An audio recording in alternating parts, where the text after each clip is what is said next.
everyone, and welcome to another deep dive. This time we're taking a look at the brand new Minecraft 1.21.4 update. They're calling this one The Garden Awakens, and we've got the official changelog right here. And from a first glance, it looks like we're in for quite a ride with this one. We've got a spooky new biome, a mob that, well, it only comes to life when you look at it. And you can even customize your armor with resin now. That's right, resin. I'm as surprised as you are. So let's not waste any more time. Let's jump right in. Yeah, you know what really stood out to me right away was this pale garden biome. Like they're describing it as like a, variation of the dark forest, but get this, absolutely no animals spawn there at all. So that like immediately got my strategic brain like, thinking about the implications for gameplay. Whoa, hold on. No animals. That's kind of a big deal. I mean, on the one hand, it sounds kind of nice to have a guaranteed safe haven from, surprise spider attacks. But then on the other hand, like, no animals at all. Where are you going to get your food? Where's your leather going to come from? Exactly. It's like this really interesting risk-reward thing, for players to think about. Plus, I don't know if you noticed this, but the changelog mentions that there's no music in the Pale Garden either. So it's just like this eerie silence. Ooh, yeah, that's going to be super creepy. Oh, but wait, it gets even weirder. So apparently even the ambient sounds you hear in the Pale Garden, they come from specific blocks, like this pale hanging moss. It makes these like subtle, creepy noises. And then there are these things called creaking hearts that they make these eerie sounds, but only at night. Oh, yeah, the creaking hearts. Those are actually like the key to the new mob in this update. Yeah. It's called the creaking. And get this, it only spawns at night, and only if a creaking heart block is placed between two pale oak logs. Okay, hold on. So let me get this straight. I'm walking through this silent, creepy forest in the middle of the night, and then I stumble across a creaking heart. And that thing could just suddenly spawn a creaking right then and there. Well, not exactly. The really freaky part is that the creaking only, like, activates when a player looks at it. Like, it's literally watching you. You're kidding me? This thing is activated by my gaze. That is a whole new level of creepy. Seriously, I think I would just turn around and run the other way. But wait, are there any, like, redeeming qualities to these creakings? Or are there just pure nightmare fuel? Well, there is one interesting thing in the changelog. Apparently, illagers are absolutely terrified of creakings. Whoa, And really? So, like, theoretically, you could use a creaking as some kind of, like, bodyguard. Keep the illagers away. That's a strategy I would not have thought of. I know, right? It's like Mojang is giving players this whole new tool for, like, manipulating the mob ecosystem. Okay, but let's back up for a second. What exactly is a creaking heart? Is it just like a spooky decoration, or does it actually do anything? Oh, no, it definitely does more than just look spooky. The changelog actually classifies it as like a living block, which basically means it's active at night and dormant during the day. And get this, when you attack the creaking that's connected to it, the heart emits all these particles and actually drops experience points for the player. Interesting. So there's a tangible reward for facing your fears and taking on the creaking. Speaking of rewards, remember that resin stuff I mentioned earlier? It looks like that ties into the creaking as well somehow. It does. When you attack a creaking, these resin clumps start like oozing out of the pale oak logs around its heart. You can collect them, and then you can craft them into blocks and bricks. And even different kinds of resin bricks. Okay, but what do you do with resin bricks? Is this like a new building material or something? It is partially, but the changelog also mentions something called armor trimming. Armor trimming? I don't remember ever seeing that in Minecraft before. What even is armor trimming? That's what's so cool about this update. We're getting brand new mechanics. It's like you can use these resin bricks to like customize the look of your armor. Think of it like adding like decorative trims or patterns to your helmet, your chestplate, leggings, boots. So wait, we can finally like personalize our armor? Like Yeah. give it different colors and styles? That's awesome. I can already see players coming up with all sorts of crazy designs with this new feature. Oh, absolutely.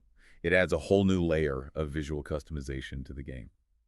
All right, so we've got creepy biomes, spooky mobs, and customizable armor. What else is hiding in this update? Well, there's also a new type of tree. It's called the pale oak. And visually is pretty similar to the dark oak, but there are a few key differences. Oh yeah, like what? Is it just like a slightly paler version of the dark oak? There's a bit more to it than that. Yeah. So when players grow a pale oak themselves, it just grows as like a bare tree. But the ones you find naturally generated out in the world, they're covered in that pale hanging moss we were talking about. And sometimes they even have creaking hearts hidden inside them. Oh, so that's how you find creaking hearts out in the wild. Makes sense that they'd be integrated into the environment like that. Anything else special about these pale oak trees? Well, if you look really closely at the pale oak leaves, like the underside of them, they have this unique particle effect. It's subtle, but it just adds to the whole atmosphere of the pale garden. I like it. I like it a lot. So speaking of atmosphere, we can't forget about that new pale moss block and the carpet variant. I saw those in the changelog, and they look like they'd be perfect for like overgrown ruins or, adding that touch of decay to your builds. Oh, yeah, absolutely. And the pale moss carpet has some pretty interesting properties, too. Like you can actually use bone meal on it to encourage growth. And they can even climb up the sides of adjacent blocks. Yeah. So you could use that to create like custom patterns or even vertical gardens. Wow, that's pretty cool. It's like with every update, Mojang gives us more and more tools to like create these really unique, immersive environments. You know what else is unique? Those eye blossoms they mentioned in the changelog? Those Uh, sound like more than just your average pretty flower. Oh, they definitely are. So eye blossoms, they have two variants, glows during the day and then open at night with these like glowing eyes. And the interesting thing is the transition between them isn't tied to the sunlight. It's actually tied to the in-game time. So players can manipulate that if they want to. Oh, that's neat. So, like, if I wanted a specific area to always have open eye blossoms, I could just adjust the in-game time accordingly. Exactly. And here's another interesting tidbit from the changelog. Bees are actually poisoned by open eye blossoms. Wait, seriously. Bees get poisoned. So does that mean, like, if you planted a bunch of eye blossoms near a beehive, you could create some kind of, like, poisoned honey farm, or maybe even use them as a defense mechanism against other players? Those are some great questions. And it really just goes to show you how these seemingly small additions, they can have like a ripple effect on the gameplay and Yeah. open up all these new possibilities for players. It's what I love about Mojang. They always find ways to surprise us. Oh, and speaking of surprises, the changelog also mentions a whole bunch of like changes and fixes. They might not be as flashy as a new biome or a new mob, but they still have a big impact on the game. Oh, for sure.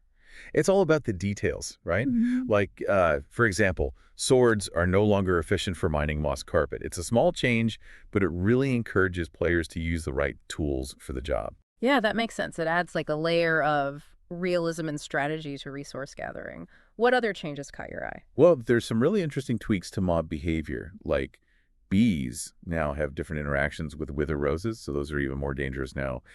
And baby animals now inherit a mix of their parents' colors. There's just a really cute little detail that adds some personality. Ah, I love that. Those little touches really bring the world of Minecraft to life.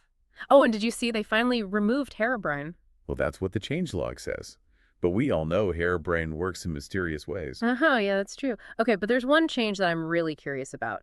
The updates to how mobs pick up items. Can you tell me a little more about that? Oh, yeah, that's actually a pretty big change, and it'll affect combat quite a bit. Basically, mobs are a lot smarter about which items they pick up now. They actually prioritize items based on their damage, any enchantments, and even whether the item is like a preferred weapon for that mob type. Well, hold on. So you're saying a skeleton isn't just going to mindlessly grab any old sword it finds lying around. It'll actually look for a bow first. Exactly. And piglins and pillagers, they'll go for crossbows.